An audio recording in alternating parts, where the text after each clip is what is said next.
just arrived from Congo, Democratic Republic of the Congo, Right. yesterday. I went to see firsthand how the people is feeling and the president's message, President Felix Tshisekedi, about this upcoming peace deal. And let me tell you firsthand what I've witnessed myself. I spoke with the people on the street. I spoke with youth. They know your name. They know that a president named President Trump is working hard to finally bring peace to the country. I saw hope. They have hope now for a better day in Congo. They see what you're doing as a future, better future for Congo.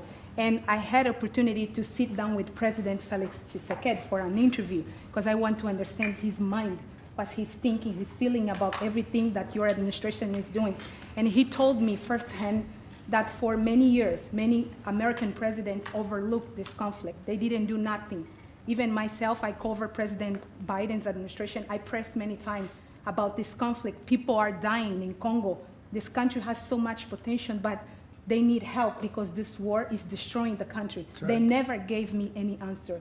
And he told me, President Tshisekedi, that you have no idea, he's very thankful for what you're doing, for what your administration is doing. Not only him, the entire Congolese people, they see that finally they will have hope. And President Tshisekedi also mentioned at the end of my interview that when peace finally comes to the Democratic Republic of the Congo, he's thinking to nominate you as a Nobel Prize Peace because he said you deserve, you have been working to bring peace in the world, not only at the Congo, and he's very hopeful to meet you in the future. That's so nice, boy, and that's so beautifully stated.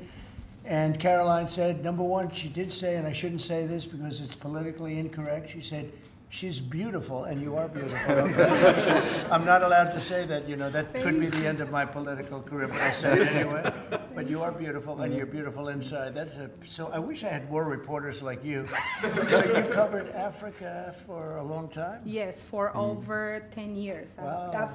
I cover even your first administration. Yes, I know that. That's great. Well, thank you. That's so nice that you said that. You. Appreciate it. And I have one more question, Yes. Mr. President. Since we know in July or in the future, both President of Rwanda and the Congo will be coming Yes. to the United States. In Africa, President João Lourenço, the president of Angola, he is also the leader of African Union. Good. He Yes, I know. worked very hard to bring peace, but unfortunately... Let's get him here. Yes, that's Okay? right. Would you invite him for me? Of course. Okay? Of No, we'll course. have. I know that he works very hard, and he's the head of essentially the union. So the union all over Africa, not the kind of union that we have. This is the union all over Africa, and I'd love to have him. So you'll let him know. Of course, Okay. Mr. President. Thank you very much. Thank you, Good. Mr. Now you go back to where you belong, Sure. right? That's great. That's a great job. It's real knowledge and real heart, too. Congratulations. Okay. So we're here today to celebrate a glorious triumph, and that's what it is, for the cause of peace. And this is a long time waiting, the signing of a historic peace agreement between the Democratic Republic of the Congo and the Republic of Rwanda. The conflict has continued, and it's been going on for many, many years. It's been going from, I guess they say 30 years. The Great Lakes region of Africa for a long time, and maybe even a time before that. How is the Great Lakes region? Must be beautiful, right? Beautiful, beautiful region, but they had a lot of war, right? A lot of fighting, a lot of death. It's displaced countless people and claimed the lives of thousands and thousands. But today, the violence and destruction comes to an end, and the entire region begins a new chapter of hope and opportunity, harmony, prosperity, and peace. That's been a long time waiting. I said, how long has the war been going? And a friend of mine who was very much involved said 30 years, and at least 6 million people were killed during that period of time. It's incredible. And somebody said that was actually, it's the biggest war on the planet since World War II. So it's a shame, but we're going to bring it to an end. I want to express my gratitude and congratulations to the representatives of the Democratic Republic of the Congo and the Republic of Rwanda, who signed this pivotal agreement a short time ago. They just signed right in front. And let me also thank Secretary of State Marco Rubio, who has worked very hard on this subject, and we've worked on it together, for his outstanding leadership, as well as Senior Advisor for African and Africa Affairs, Mossad Boulos, who's, as you know, spends a lot of his time in Africa, and he's very comfortable there. I said, were you at all uncomfortable with all of the turmoil and all of the killing? And he said, no, I wasn't uncomfortable, and that's what you need. You need somebody that's going to be able to get. So, Mossad, I want to thank you very much for the job you've done. Amazing guy, actually. I also want to thank African Union, Qatar, Togo, for working closely with the United States. And I know Qatar was really working hard, and African Union, we just spoke about that. And I look forward to having them representatives here when we do the official meeting, and that'll be sometime in July. And we look forward to it. And you better be here covering it, okay? You better be, we're not going to stand anybody else covering it but you.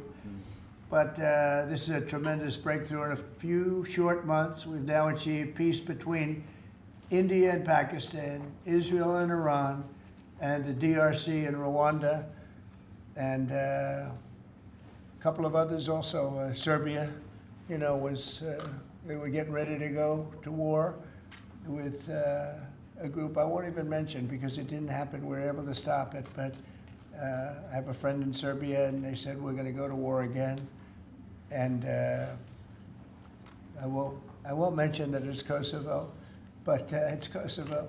But they were going to have a big time war, and we stopped it. We stopped it because of trade. They want to trade with the United States. I said we don't trade with people that go to war. And we said that also with, if you take a look at Pakistan and India, it was great. They have two great leaders, and they were able to stop. They were in the midst of a big fight, I guess everybody saw, and it was going to get very bad. And they are nuclear nations, very powerful nuclear nations. In the months and years ahead, my administration will continue to work closely with all of the parties in this deal and ensure the agreements are fully taken care of, and you're going to do what's in the agreement. We'll say you better do what's in that agreement, right? Because if somebody fails to do that, bad things happen. But I have a feeling that after 30 years, I think after 30 years, you're all set. We are. I think both of you have said that's enough, right? That's enough. Yeah. That's enough. You've seen it all. So this is a wonderful day. It's a great day. We've had some tremendous success. It's been a great week between just coming back from a very successful trip. NATO's really pulled together. They have. They're going to spend over $1 trillion a year. Nobody expected a thing like that to happen. And we had the war, as you know. We call it the 12-day war. It was exactly a 12-day war, and we ended up with no nuclear weapons. That's what we wanted. And they were just absolutely blown to pieces, those 3 sites. And there's no nuclear weapons, and hopefully there can be a lot of healing, and the healing is starting. And it's been a really pretty amazing week, and this is one that I really look forward to. This was set up a few weeks ago, and it was something that I really look forward to. If we can do this, and we do that because we have a certain competence that's good, we're able to get people to be peaceful. I think we can do war better than anybody, but we don't want to. And we have the greatest military in the world. They showed that in Iran. Those pilots, they flew for 36 hours.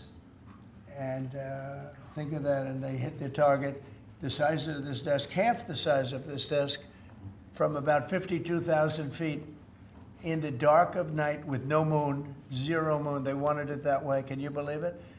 And they hit, every missile hit exactly half the size of this beautiful Resolute desk. We don't want to talk about it when it comes to rockets hitting it, but half the size of this, and they hit dead center from tremendous heights, going at tremendous speeds. It's amazing. Nobody could do a thing like that. Nobody has that weaponry, and nobody could do a thing like that. So we had a very busy and successful week, and in addition to that, our economy is doing great. We're setting records with the economy, and a lot of other good things happening. But this is about Congo and Rwanda. And I'd like to ask, if I might, would you say a few words before we introduce our guests, please? Sure. Thank you, Mr. President. Yes. So, under your leadership, Mr. President, and the full support of Secretary Rubio and the entire team at the State Department, We engaged with the two parties in early April, and within 3 weeks they signed the Declaration of Principles.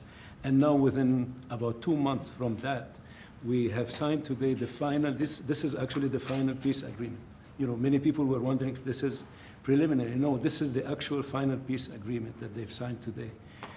You've also expressed interest in inviting the heads of states to the White House for a signing ceremony. So there will be some other additional agreements that will be signed. In addition to this, which will become known as the Washington Accord with regards to the Great Lakes region. That's great. There are some economic... Why not the Trump Accord? If you wish. I'm only kidding. That'd be headlines there. Yeah, I think that's a great thing. Washington Accord. Beautiful. And there's an economic aspect as well that is extremely important for both countries. They have also worked, last week we finalized the regional economic integration framework, which both countries will be signing at the White House here during that ceremony. And That's going to be a great ceremony. Absolutely. Right? We're going to make that a great ceremony and bring other people that were involved, some other people. Besides the gentleman we talked about who we know has worked so hard, if you think there are other people that are deserving, let us know. Okay? Sure. And there will be some bilateral agreements. We're negotiating a minerals deal with the DRC for critical minerals. Many American companies have shown interest in investing in the DRC, and these we're talking about long-term investments. Same thing with Rwanda. Many American companies have shown interest, and not only in mining, but also in the midstream and downstream, which will be the processing of minerals. We're also working and supporting the Lobito corridor, which will help building the infrastructure. Just 2 days ago, the United States signed, and supported a project of $1.5 billion for electric transmission from Angola to the DRC. And there are many other projects of that nature lined up. So we will be, under your leadership, Mr. President, will be working with the two countries very closely and with the support of Qatar to make sure that this agreement is implemented. And a lot of our companies are in both of these countries now, especially since we've been getting along so well. It's probably the way we were brought together, and we have a lot of our big companies are there between rare earth and all of the other things that they do in Africa, which is very greatly expanding, especially in these two countries. You have earth, they consider it to be about the best in the world, actually, I've heard. So we're doing a lot of different things, and it's all going to bring everybody together. That's how this all began, I guess. But the big thing is, the big thing for me is there's really only one thing, and that's getting a peace treaty with two countries that have been fighting for 30 years. And but I want to thank you all. Will, if you could, you could bring the letters over. Of course, sir. So in front of you, as you said, sir, these are the actual agreements that were signed respectively by the foreign ministers of the Democratic Republic of Congo and Rwanda earlier today, witnessed by Secretary Rubio. We've also prepared for you 2 letters. This is to President Paul Kagame of Rwanda, expressing your appreciation and congratulations for everything that's happened already, and of course inviting him to Washington for, as Dr. Bula said, what we hope will be the Washington Accords, finally setting the terms for peace and prosperity in this region, hopefully for a very long time. That's great. That's beautiful. Very important. We're going to put a picture in there, right? As soon as this is over, they're going to put, we have a fast-moving photographer, Dan. He's going to put a nice picture of us here. Okay. Thank you. That's for you. And, Thank you very and this is a letter to President Chikisade of the Democratic Republic of Congo, again congratulating him on settling this long-running war and inviting him to Washington, D.C. for the final conclusion of the agreement, hopefully soon. That's great.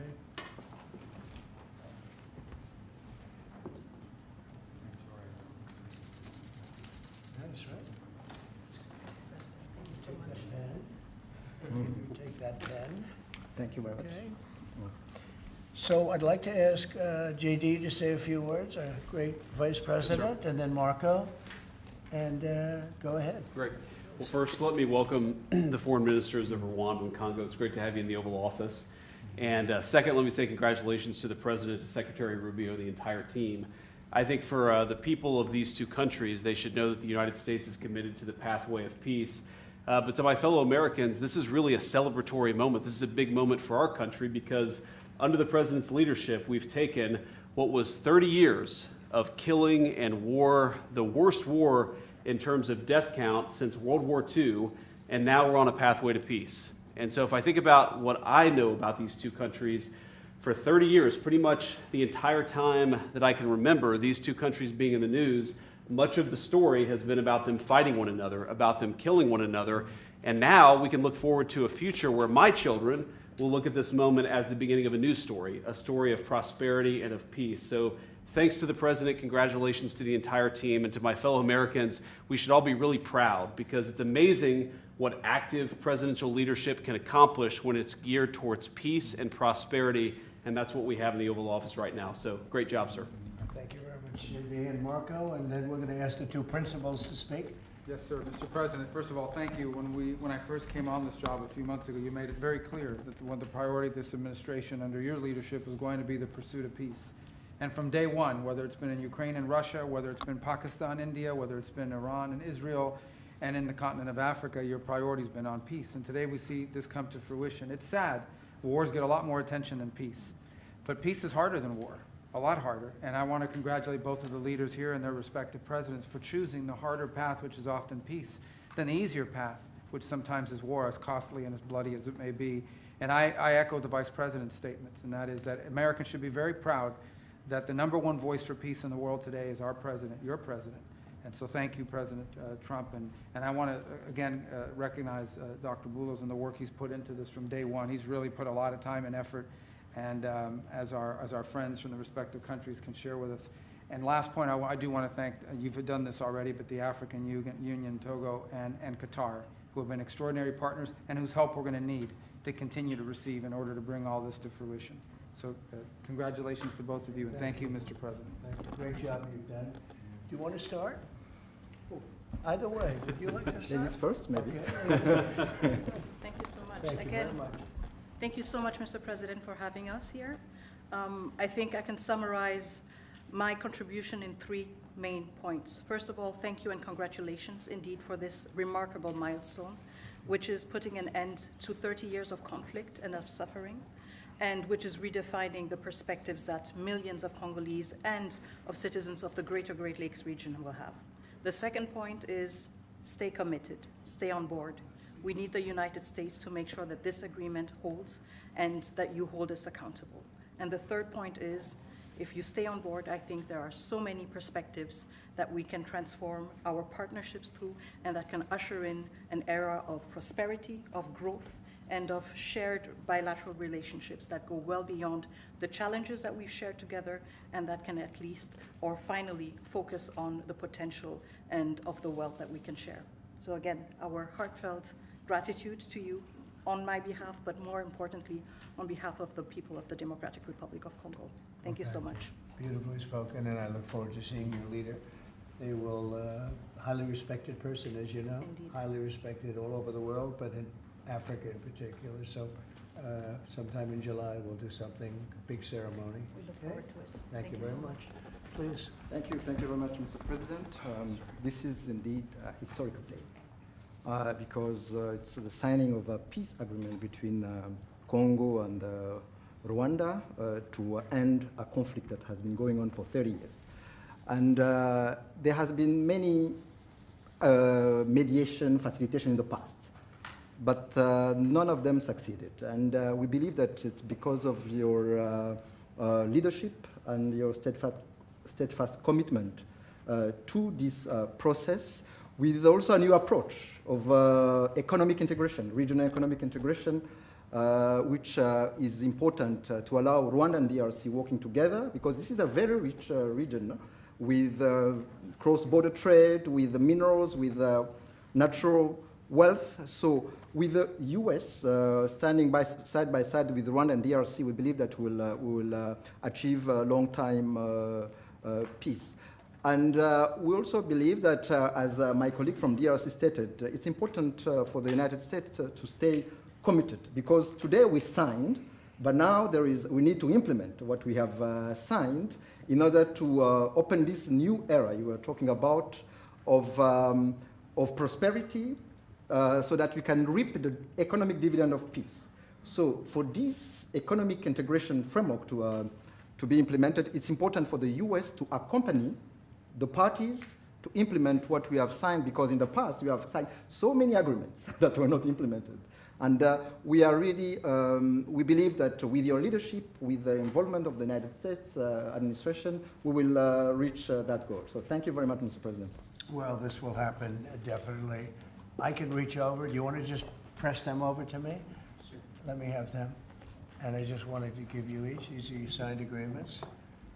And we'll make sure that you follow through. We'll make sure you follow through. Yeah. We'll make sure that you follow through. Okay, that's for you. Thank you. And we have one other thing that we're going to give, that we give to special people only. It's a coin. Thank you. And I hope you do that. I'm going to give you a second one for your leader. Oh, thank you very much. And likewise, we'll do that. These are serious coins. You don't want to lose them. You'll be very. I think that your reporter from Africa should get one. What do you think? Is she allowed? I saw. I think yes. Are the reporters okay with it? Brian, yes? Darling, that's for you. Okay? You did a fantastic job. Thank you. And I heard you do a great job in covering everything. Thank you. And Mr. President, we actually have the pictures that you took earlier Oh, of let the me foreign see that. ministers here already. Thank you so much, Mr. President. Thank you. Let me see that. They're in this folder right here, sir. Okay, this one? Yes, sir. Oh, they look better than me. I don't like it. I don't like it. That's beautiful. That's very good. We have a good photographer. Beautiful. That's great. You better, I'll tell you, you better do the job here. We're going to come down hard. It's beautiful. Thank you very much. So we'll put them in. That's for you. I can do that, sir. Okay. That's for you. Right. This is for the Congo. And what is it? For the Congo. Yes. Okay. That's fine. Let's see, do we have two of them? I think so. He wouldn't give us one. He would have made a big mistake. Isn't that nice? That's for you. That's for you. Thank you, Mr. President. Thank you very much. And you're all set, and this is for you. You're going Yes, to get it is. this. Good. Might as well hold it. Thank you so Thank you much. very much. Good luck. Thank you. Do you have any questions? Yes, sir. On the subject, sir. Not Canada. This is about Canada. Why not? Why not Canada, by the way? Why? I mean, Because this is about a different subject right now. This is right now actually a much more important subject.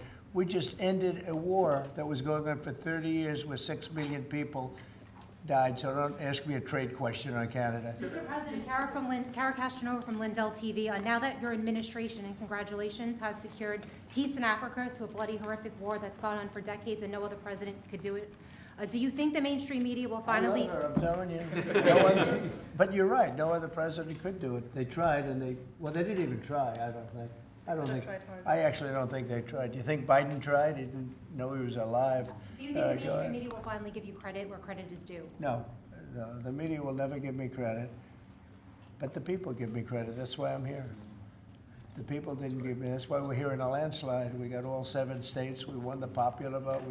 So the media won't give me credit, but the people give me credit. That's more important to me. You're going to go down as a peacemaker. You're also going to go down with the president who had 0 border crossings in May. You secured the border most than anybody has ever done. But I don't know if you know this. You're on track right now to have the lowest murder rate in history in this country. And I think a lot largely go to the fact we closed down the border. Did you want to comment on that? You might go down as the lowest murder rate in U.S. history. Yeah, I saw that the other day, and it's an honor. I mean, and that's really even better because, you know, we've taken a lot of illegals into the country through the Biden administration that are murderers, 11,888 to be exact. And many of them are now gone. We got rid of them. They're back where they belong. But so it's a great honor. You know, if you took that out, it would be the numbers would be even better. 'Cause they've created a lot of problems. You truth social earlier about getting money to the air traffic controllers and the big, beautiful bill, which hopefully, praise God, if we get this thing signed. What does that mean to that industry that have been suffering the last couple of years, quite a decade of being underfunding? How that changes the safety of air travel? Well, they've underfunded the airports for years, and I started the process of getting it completed in terms of the equipment necessary to land the planes, where the planes, like the helicopter accident with the plane, would have never happened if they had the right modern equipment. It would have been, bells and whistles would have been going on all over the place. And I had that all set, but when I wasn't here, they totally dropped it. You had a terrible head of transportation. We have a very good one now, Sean Duffy.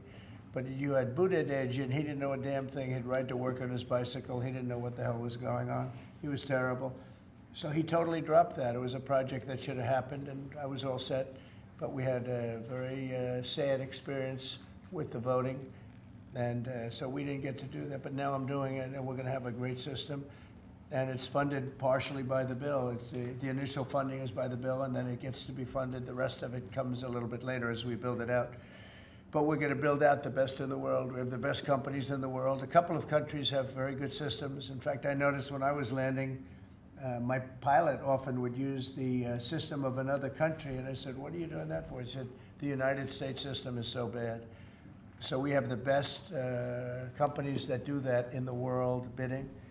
You have Raytheon, you have IBM, you have a lot of different companies bidding, and we'll get the best one, the best system for the best price. And they're going to go to town and give us a system that will be better than any other system in the world, and you won't have planes bunking into each other at 35,000 feet. Mr. President, on the subject of peace deals, Yeah.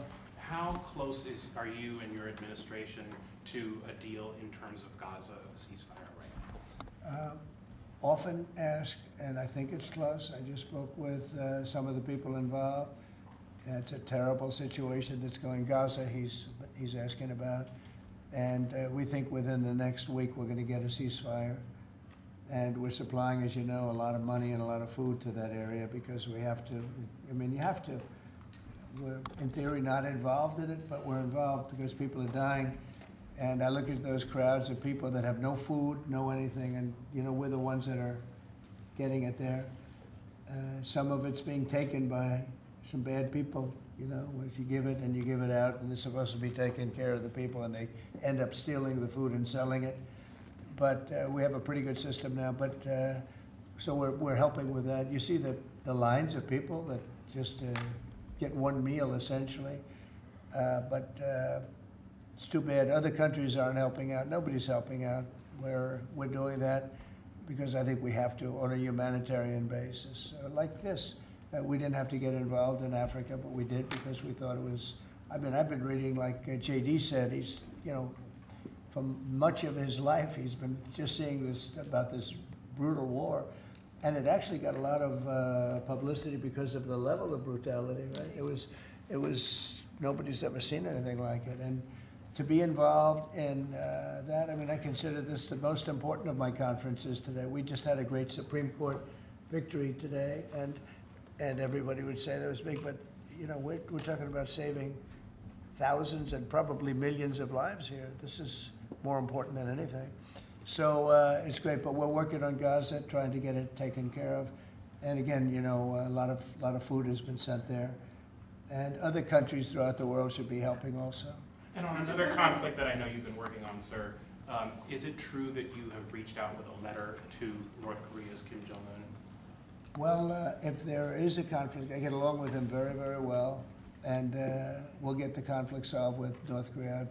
I've had a good relationship with Kim Jong-un, and I've gotten along with him really great, so we'll see what happens. But somebody's saying there's a potential conflict. I think we'll work it out if there is. It wouldn't involve us, but again, we're very far away from a lot of these places that we're solving problems with. But I enjoy doing it, I like doing it, and it's the right thing to do, and we have an ability to get it done, so we're solving things that we didn't have a lot to do. Serbia, Kosovo, I told you, we solved a potential disaster. I can tell you that some of the countries that you're not going to hear about, but some countries that were ready to go to war with their neighbor are not going to go to war with their neighbor, and that's a great thing. We have a number of them.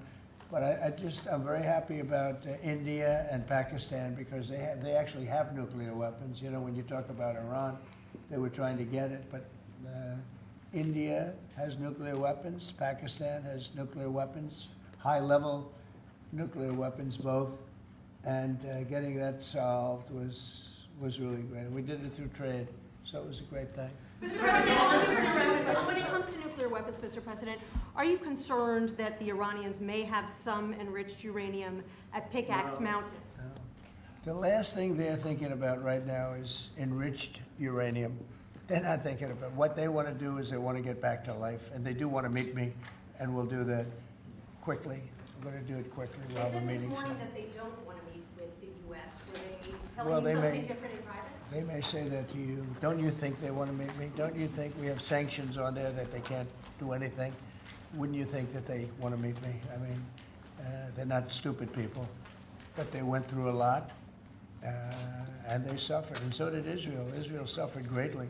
It was a nasty 12 days, and yeah, we'll see what happens. Are you, Mr. President, are you considering sending Patriot missiles to Ukraine? Have you made up your mind about that yet? I may. Go ahead. On this context, Mr. President, there are a few unanswered questions that remain in this deal. For example, will Rwanda, on this deal, on this conflict, for example, will Rwandan troops pull back from parts of the DR Congo, and also will the M23 rebel group be allowed to remain in parts of eastern DR Congo? Do you have any answer to those Well, let questions? me ask you that question. You want to answer that one? It sounds like an interesting question for you. Go ahead, please. Thank you very much. In the agreement we signed, we have taken the concept of operation for the neutralization of the FDLR, which is a vicious genocidal movement, and the lifting of Rwandan defensive measures. So this was already signed last year in November, so we will implement it. This concept of operation to do both things, to neutralize this movement, which has been destabilizing Rwanda for many years, and to lift our defensive measures. As for the M23, in the agreement also, we have decided to rely on the Doha talks, because there are currently talks between the AFC M23 and the DRC government to have a peace deal also that will complement the Washington peace agreement. So both things are taken care of. Thank you. Mr. President, will the United States be enforcing this agreement? Or taking Well, we're it going to be over? working with them to get it enforced. They can enforce their own agreement, but we'll be putting a lot of pressure on to make sure it gets enforced. The two people in this room are very, very capable people, and they'll get it done. I think they'll get it done. They love their, one thing I learned very quickly is how much you love your country and you want to get it done. And they know it has to get done, otherwise bad things happen. But I think we're well beyond that. Other presidents should have done what I'm doing right now. They never did it. I don't think they ever tried. I don't think it's like they couldn't do it. I don't think they ever tried. And if they did, they wouldn't be able to do it anyway. And On the Mr. President, President, if I- Yes. yes, thank you. Mr. President, can you share with us what can happen if one of the parts violate this peace agreement? Because we don't want war to come back to Well, DRC. I'd rather not say, I would just say that there are big penalties if they violate, and they're not going to, I don't think they will violate. I think they mean it, but we have very severe penalties, financial and otherwise. Okay? On the President, to go you back to your True Social post on Canada specifically, why are you deciding to end trade talks with Canada, and what rate are you looking to set? So Canada put a charge on some of our companies, and Canada's been a very difficult country to deal with over the years. You know, we hear Canada, we have a great relationship with the people of Canada, but it's been very difficult, and they put a charge, and they were a little bit early, we found out about it, so. And we have all the cards, we have every single one, we don't want to do anything bad, but they have, economically, we have such power over Canada. I'd rather not use it, but they did something with our tech companies today trying to copy Europe. You know, they copied Europe. It's not going to work out well for Europe either, and it's not going to work out well for Canada. They were foolish to do it. And so I said, we're going to stop all negotiations with Canada right now until they straighten out their act. Okay? Is there anything Canada can do to change your mind about this situation? Well, no, they put a tax on companies that were American companies that they shouldn't, a very severe tax. And Yeah, I guess they could remove it. They will, but I don't really, I mean, it doesn't matter to me. We have all the cards. We have all the cards. You know, we do a lot of business with Canada, but relatively little. They do most of their businesses with us. And when you have that circumstance, you treat people better. They've had farmers that are getting like 300, 400, 200% in tariffs. Nobody's ever seen anything like it. We have cases, you don't read this and the people don't report, but they charge us 400% on some dairy products. 400%. Nobody writes that. It's not fair to our farmers, and we've got to protect our farmers. Sir, you just, sir. Yeah, Brian, go ahead. Mr. Trump, you mentioned how much of a rate cut we would do to the interest on the debt. Earlier today, Director Pulte was on CNBC talking about how he suggested Powell should resign. Any comments on whether or not Powell should step down? I know you've been. Well, I don't have a comment. I'd love him to resign if he wanted to. He's done a lousy job. Look, if you were there, you'd say, well, you know, the United States is doing well. They have no inflation. And if they do get inflation in a year or two, we'll start raising the rates. We'll get rid of the inflation, you know, and do other things. Biden had the worst inflation in the history of our country. 19%, but I think it was much higher than that. Frankly, they say 19%. I say, I think it's a lot higher than that. And we have almost no inflation now. We've done a great job in a short period of time. Energy prices are way down. Gasoline now is down to close to $2 in a lot of places. A couple of places I see it even broke. It's like $1.98 a gallon. We've done a great job on inflation and honestly, pretty much everything else. I think it's very sad the way people act. You know, you have a guy in there that with the stroke of a pen could lower interest rates and save us hundreds of billions of dollars a year. But he's a stupid person. You know, it's very interesting. I'm not sure if he doesn't understand it, because you should be able to understand it. It's sort of 101 economics, but I'm not sure of that. But think of it, with the stroke of a pen, he talks about costs. We can save $600 billion, maybe even, these are nice numbers for you, right? $900 billion, $950 billion by lowering interest rates. And it's really just more of a paper movement. It's not like you're not cutting anything, you're not cutting jobs, it's just interest rates. And we're number 40 or 44, number 45. Some places that you wouldn't believe that, you know, I don't want to be disparaging, but they pay a lower interest rate than the United States of America. And without us, everything blows up. You know, we sort of control the world in that sense. But we have a guy that's just a stubborn mule and a stupid person that is making a big mistake. He's making a mistake, and it lasts for years, because when you do the debt, now I've instructed my people not to do any debt beyond 9 months or so. Get this guy out, and whoever is in there will lower rates. If I don't, if I think somebody's going to keep the rates where they are or whatever, I'm not going to put them in. I'm going to put somebody that wants to cut rates. There are a lot of them out there. And I said this morning, a lot of the business shows today were saying, you know, Trump is right. He should be cutting rates. Think of it. We have a great country. We're making a lot of money. We're taking in billions of dollars in tariffs. We have $15 trillion of money that wants to be invested here, which is a record. In 2 months, it breaks any record that we've ever had for a whole year, and not even close. 15 trillion, and it's going to be much higher than that. That's after essentially 2 months, because, you know, we've been doing it for about 2 months, 2.5 months. $15 trillion breaks every record in the book. There's never been anything like this. We have factories moving in, we have car plants moving in, we have everyone wants to be part of the United States. And as I told you, and I say it to everybody, when I was in the Middle East, the King of Saudi Arabia, and Qatar, and UAE, all great leaders, they have all great leaders. All three of them said, you got the hottest country in the world, and you did it in. At that time, I was there for 4 months, because we got back a little while ago. But everybody says it, not only them. We have the hottest country in the world right now. The only thing is we have a Fed chairman that is, he doesn't get it. And you could have substantially lower. Like if we cut him 2 points, would save more than 600, think of it, more than $600 billion, just because you cut. But you can't go out to the market and say, well, we have a guy that's got us at 4% or 4.5%, and we want to pay 2% or 1%. I think we should be paying 1% right now. And we're paying more because we have a guy who's, suffers from, I think, Trump derangement syndrome, if you want to know the truth. But he's not good for our country. Did you push the president of UVA? No, Did you push not the you, president not you. A related question on banking. There have been reports, Mr. President, that your administration is considering issuing an executive order about debanking, which is the practice of banks denying services based on people's political beliefs or industries such as crypto, people involved in that.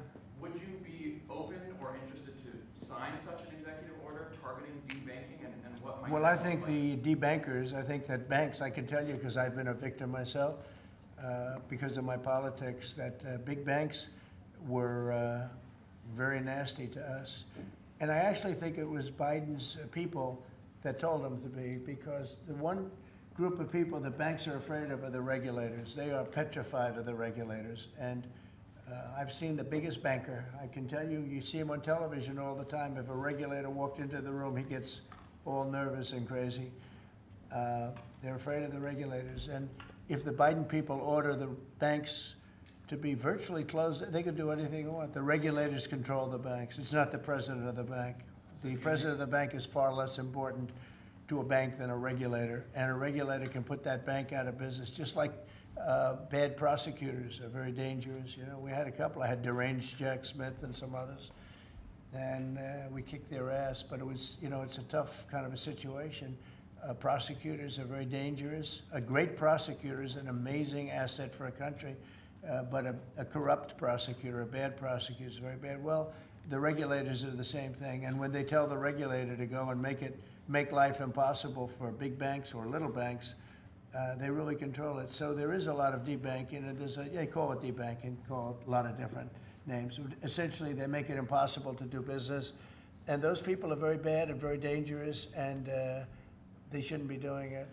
Sir, you told us that on taxes, Mr. President, could you please explain how taxes would go up by 68% if the bill isn't passed? Where does that number come from? Well, it comes from the fact that you have automatically the Trump cuts, which were the biggest cuts that we've ever had. Now, these cuts are even bigger, but from the last administration, we had the Trump cuts. It was a 5-year deal, and it comes due.